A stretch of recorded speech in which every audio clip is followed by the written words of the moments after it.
नमस्कार, आपके साथ मैं हूं सबीना तामंग देशमुख। आप देख रहे हैं देश के नंबर 1 हिंदी न्यूज चैनल का नंबर 1 शो कच्चा चिट्ठा। कच्चा चिट्ठा की शुरुआत एक ऐसी खुफिया रिपोर्ट से जिसने इजराइल अमेरिका के भी होश फाख्ता कर दिए हैं।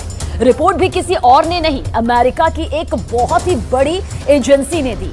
रिपोर्ट यह है कि हमास ने गाजा के मलबे में मौत की भट्टी जला रखी है। एक ऐसी भट्टी जहां इजराइल के जितने भी सैनिक जाएंगे जान से हाथ धो बैठेंगे, ये यकीनन यहां पर तय माना जा रहा है। हमास के आखिर ये किस किलर जोन की बात हम यहां पर कर रहे हैं, आखिर वो किलर जोन है क्या, इसे जान लेना बेहद जरूरी है क्योंकि ये किलर जोन बहुत ही जानलेवा है।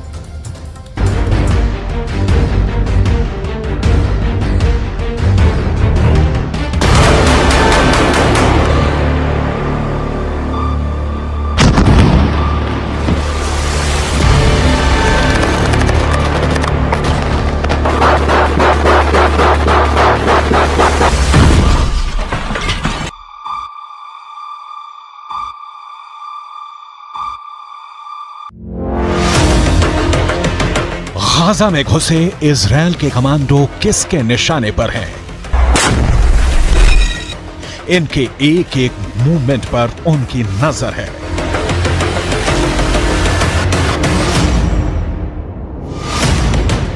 ये जहां भी जाते हैं उनके टारगेट पर रहते हैं।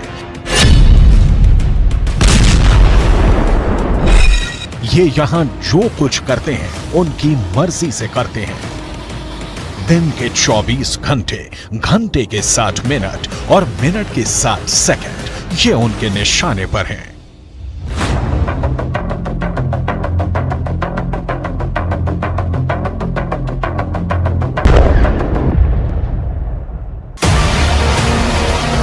ऐसा सिर्फ ग्राउंड ऑपरेशन में शामिल सेना के साथ ही नहीं है, इनके टैंक भी टारगेट पर हैं।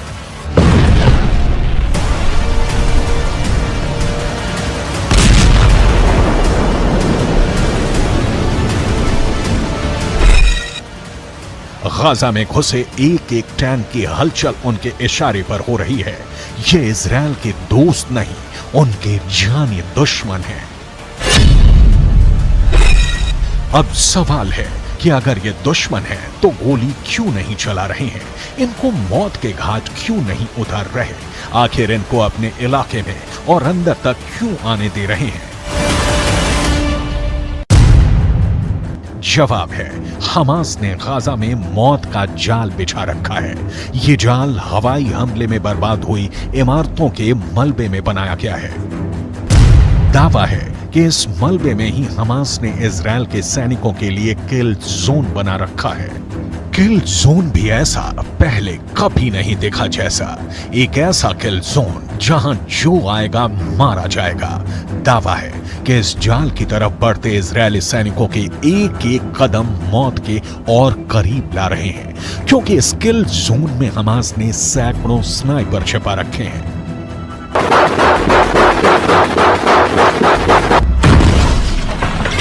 चौंक गए ना ये सुनकर? ये खुफिया रिपोर्ट ही चौंकाने वाली है। दावा है कि गाजा में ग्राउंड ऑपरेशन करने घुसी सेना के ये एक एक कदम मौत की तरफ बढ़ रहे हैं। हमास की एक खुफिया वॉर प्लान लीक हुई है। इस प्लान में इजराइल के सैनिकों को मौत के जाल में फंसाने वाली उनकी खौफनाक रणनीति का पता चलता है। इस रणनीति में सिर्फ इजराइल के सैनिकों के लिए ही मौत का जाल नहीं बिछाया गया है, इजराइल के टैंकों को तबाह करने का खुफिया इंतजाम किया गया है। खुफिया रिपोर्ट की माने तो हमास ने हवाई हमले के मलबे के नीचे विस्फोटक छुपा रखा है, जिसका इस्तेमाल हमास इजराइल की टैंकों को उड़ाने के लिए कर सकता है। जब भी टैंक मलबे के करीब से गुजरेंगे, मलबे में जमा बारूद में विस्फोट होगा और आसपास मौजूद सैनिक से लेकर टैंक तक सब कुछ जलकर खाक हो जाएगा। सवाल है, क्या यह सच में होने वाला है?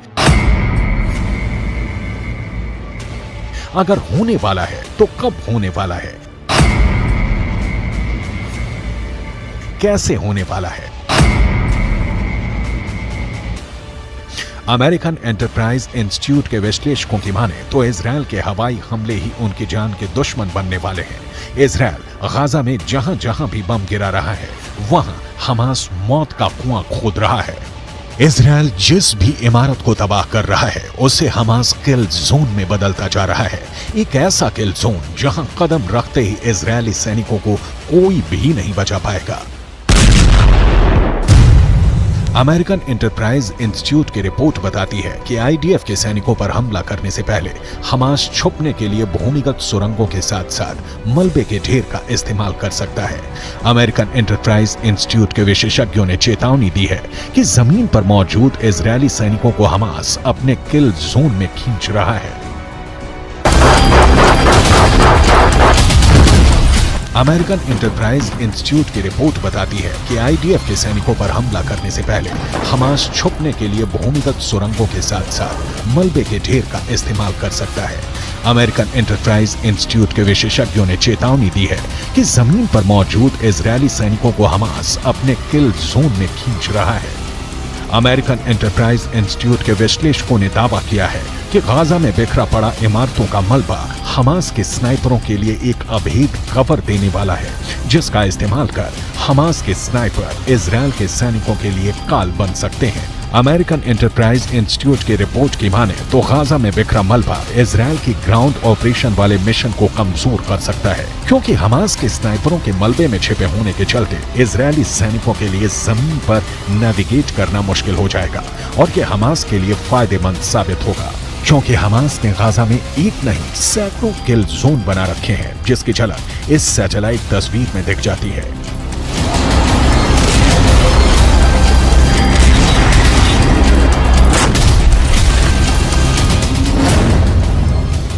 सीमा पर मौजूद दीवार को पार कर इजरायल की सेना जैसे जैसे गाजा में अंदर दाखिल हो रही है वो हमास के बनाए किल जोन के और करीब पहुंचती जा रही है।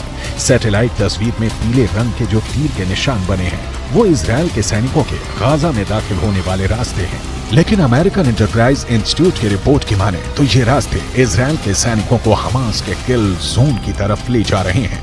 किल जोन नंबर 1, किल जोन नंबर 2, किल जोन नंबर 3, किल जोन नंबर 4, किल जोन नंबर 5, किल जोन नंबर 6, किल जोन नंबर 7, किल जोन नंबर 8, किल जोन नंबर 9, किल जोन नंबर 10, किल जोन नंबर 11, किल जोन नंबर 12, किल जोन नंबर 13, किल जोन नंबर 14, किल जोन नंबर 15।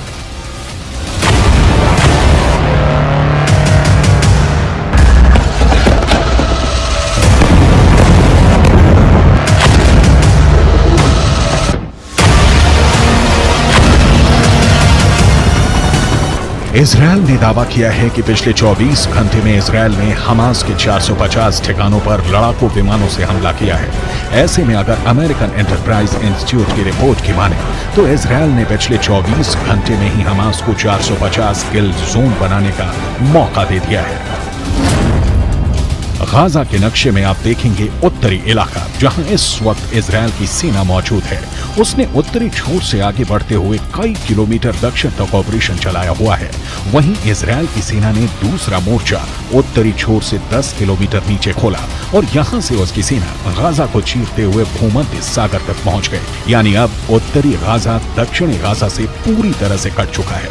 बीच में Israel के force है और अब सबसे ज्यादा आबादी वाला उत्तरी गाजा पूरी तरह से घिर चुका है।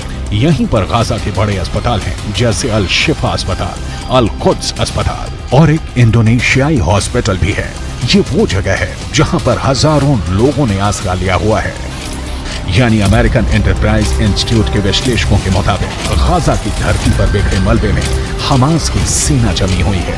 इस मलबे वाले इलाके में अगर इजरायल की सेना घुसी तो उसका सामना हमास के स्नाइपरों से होगा। इजरायल की सेना अपने मरकावा टैंक के साथ गाजा में दाखिल हो रही है।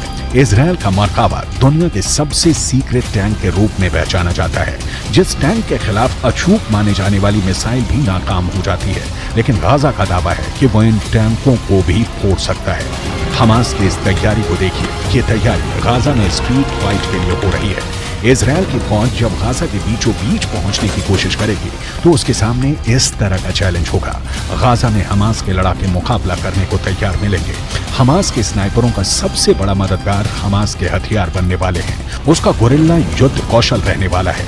इजराइल की सेना के लिए सबसे खतरनाक फ्रंट गाजा की संकरी गलियां बनने वाली हैं, क्योंकि वो लड़ाई गाजा के मोहल्लों में होगी, गाजा के चौक पर होगी। कमरों से गोलियां दागी जाएंगी, सड़कों पर बख्तरबंद गाड़ियां मोर्चा संभाल लेगी, एंटी टैंक मिसाइलों से बारूद बरसाएंगी, हैवी मशीन गन दनादन चलेंगी।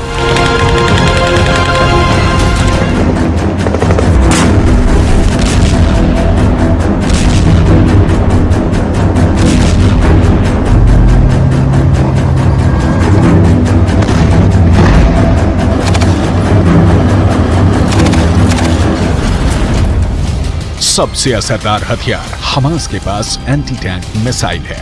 ये मिसाइलें मरकावा पर मौत बनकर बरसेंगी और मरकावा धुआं धुआं हो जाएगा। अगर यह हमला गोरिल्ला वॉर के तौर पर हुआ तो गाजा में भी यूक्रेन के मारियोपोल जैसी तस्वीर देखने को मिल सकती है। गाजा की इमारतों में स्नाइपर छुपे हैं। गाजा की इमारतों के मलबे में मौजूद ये स्नाइपर इजराइल के सैनिकों के लिए यमराज साबित हो सकते हैं। गाजा की जो सबसे नई तस्वीरें सामने आ रही हैं, उससे साफ जाहिर है कि गाजा का ज्यादातर हिस्सा खंडहर में तब्दील हो चुका है। लेकिन खुफिया रिपोर्ट की माने तो इसी खंडहर में इजराइल की सेना को खंड खंड करने का खतरनाक प्लान तैयार है।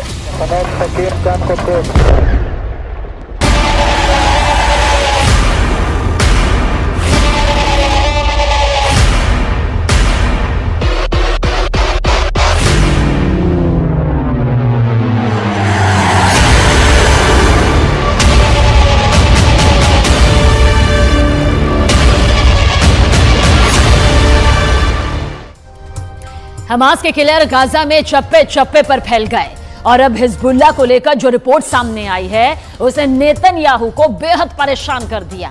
उत्तर कोरिया और हिजबुल्लाह के बीच पक्की दोस्ती देखकर नेतन्याहू के साथ बाइडेन को भी लग रहा है कि इस युद्ध में परमाणु बम की एंट्री हो सकती है।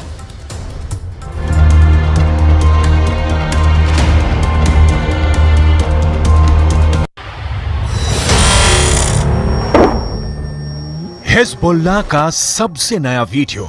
लेबनान इजराइल बॉर्डर पर एक पोस्ट के पास सफेद रंग का ट्रक जा रहा है, तभी होता है एंटी टैंक मिसाइल से हमला।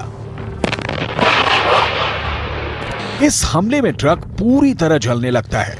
उसमें क्या था ये कोई बताने को तैयार नहीं, लेकिन बाद में इजराइल की पोस्ट पर अचानक हरकत बढ़ जाती है। कुछ लोग भागते हुए नजर आते हैं।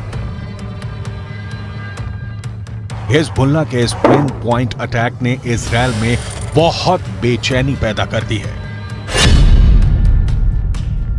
क्या हिजबुल्लाह उत्तरी इजराइल पर चढ़ाई करने वाला है? क्या हिजबुल्लाह सिर्फ इस बात का इंतजार कर रहा है कि गाजा में जैसे ही इजराइल की फौज फंसेगी वो उत्तरी बॉर्डर पर युद्ध शुरू कर देगा? हिजबुल्लाह के हमले का सही वक्त क्या हो सकता है? इसे लेकर नेतन्याहू से लेकर बाइडेन दोनों पसोपेश में हैं। हिजबुल्लाह ने लेबनान इजराइल बॉर्डर पर कई हमले करके साबित कर दिया है कि इजराइल की उत्तरी सीमा अब सुरक्षित नहीं बची है। अगर गाजा पर ग्राउंड ऑपरेशन शुरू होने के बाद हमास, हूथी और हिजबुल्लाह ने एक साथ इजराइल पर हमला किया तो इनको एक साथ रोकना इजराइल के लिए बहुत बड़ा चैलेंज बन जाएगा। और तब अमेरिका की मदद के बिना हालात ऐसे बन सकते हैं कि ये तीनों फोर्स इजराइल की सेना को रौंद कर आगे बढ़ जाए।